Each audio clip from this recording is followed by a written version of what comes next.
Hi, I'm Nick Gillespie with Reason TV, and today we're talking with Major Neill Franklin, retired from the Maryland State Police. He's also the Executive Director of Law Enforcement Against Prohibition, a group of cops, law enforcement people, active and retired, who fight against the drug war and its policies. Neill, thanks for talking to us. Thanks for having me, Nick. You guys have created a great study that's online at LEAP's website. And you delivered a copy of this to Gil Kerlikowske, the current drug czar. What are you trying to accomplish? One of the first things we wanted to do was put together a comprehensive look at those past 4 decades, which will focus upon financial cost, human cost, addiction. Neill, you were at a certain point in your career, you were a drug warrior, and that changed. What happened to flip you on this issue? When I retired in 1999, I went to work for the Baltimore Police Department. And just a few months after my retirement date, I had a conversation with a comrade of mine, Edward Totley. He was telling me about a case he was working. He was going to make one final buy of cocaine from a mid-level drug dealer. He was working with the FBI on a task force right here in DC. And as we've had in the past, we've had these conversations and we didn't, we weren't thinking about the inherent danger or the possible danger. October 30th, I got a phone call late one night, woke me up, and it was a coworker saying that Ed Totley had been shot.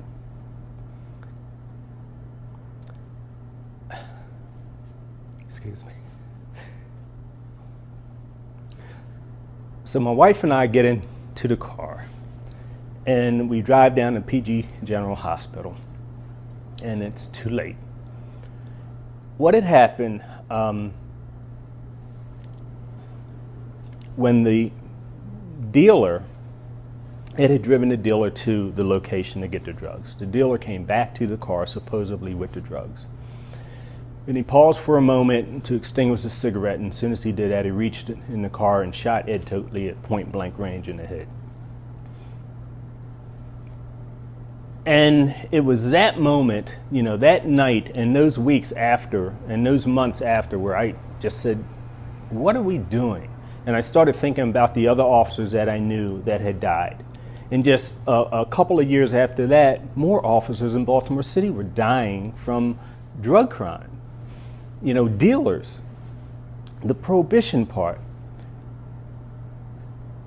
And that's when I made my turn. That's when I stumbled across LEAP's website when looking for this information and this research, trying to find others who think like I do. What is the best way to honor the death of Officer Totley and people like him? The best way that we can honor them is to completely dismantle this system of prohibition and implement a new system focused on treatment and education, period. We know it, we know that needs to be done. Why don't we just do it? What are the big round numbers or the findings of the war on drugs? What has it been doing, and how has it been affecting American society? When we first started the war on drugs, we only had a few 100,000 people in prison. Today, we're somewhere around 2.5 million people in prison. Over those 40 years, we've put over 39 million people in prison, and the vast majority of those are from nonviolent drug offenses. So that's things like simple possession, or low-level dealing. Low-level dealing, right. We're not talking about kingpins, right. And even though we've arrested a few. We're looking at $1.3 trillion spent on law enforcement efforts. We're talking about cops, judges, judicial system, and prisons. That's quite costly. When you look at the number of bodies, look at Mexico. Over the past 5 years alone, since we stepped up efforts in assisting Mexico in fighting back against the cartel, you're looking at over, I think the number's like 38,000 people murdered at the hands of the cartel. In Venezuela, it's even more. In our very own country, in our neighborhoods and in our communities, every year, somewhere between 5,000 to 8,000 people murdered at the hands of our neighborhood gangs. Why do police chiefs push back against the drug war as it's currently constituted? What's it doing to their efforts to actually control crime? You have to think about the history of how local police got involved in this in the first place. It came from the federal government in the form of funding. And I sometimes I use we bribed into getting into this war. Many police agencies now continue to balance their budgets through federal funds, through grants, burn grants, and what have you. And to lose that money would be significant, and you will hear some police chiefs speak to that. And yet they're against the war on drugs. Well, they say that it's failed, that it's not working. They just haven't taken the next step to move away from it, to really end it. And so they continue. They feel pressured politically, and sometimes you can't blame them, but because they care about their jobs. Politically, they're pressured to toe the federal party line. What are the things that we can do quickly and immediately to redress that, to start fixing it and get out of this war mentality? Well, immediately, where you don't need any legislative action whatsoever, the president can move marijuana from a Schedule I category down to a 3 or 4. And that would mean, currently marijuana is scheduled under federal drug classifications as having no medical value Absolutely. whatsoever. And then that's already been proven wrong with the 15 states that are now moving in medical marijuana, and with the many doctors behind that. But in doing that, in completely removing it from the schedule system whatsoever, then he gives the authority then to the states to move and to begin to develop models to manage marijuana within their communities. And the next important thing is it's now time for a discussion, not a debate. That's been done.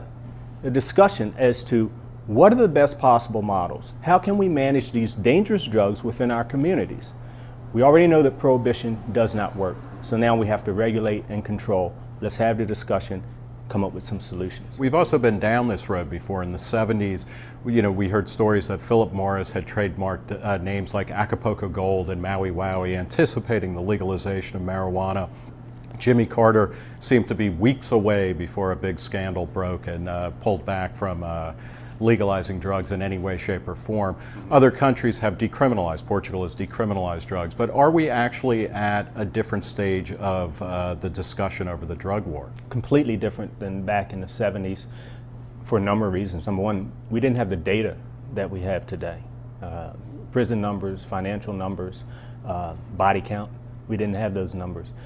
When you look at the leaders from Mexico, the former presidents have come out with the commission just a couple weeks ago in their report. Yeah, we have Republican people running for the Republican presidential nomination, people like Gary Johnson and Ron Paul calling for the legalization of drugs. But here's another significant part. They didn't have LEAP. They didn't have law enforcement against prohibition back in the 70s. And we're making a significant difference because we bring a completely different perspective. We've been on the front lines, we've been out there in this battle, and we can speak from that perspective, letting people know that this is a complete failure. What is the best way both for civilians and law enforcement to find out more about LEAP? Well, they can go to copssaylegalizeddrugs.com, and we have a brand new website up, very comprehensive with some very good information, and they really should visit that site. Major Neill Franklin, retired Maryland State Police, Executive Director of LEAP Law Enforcement Against Prohibition. Thanks very much for talking to us. Thanks, Nick. I'm Nick Gillespie for Reason TV.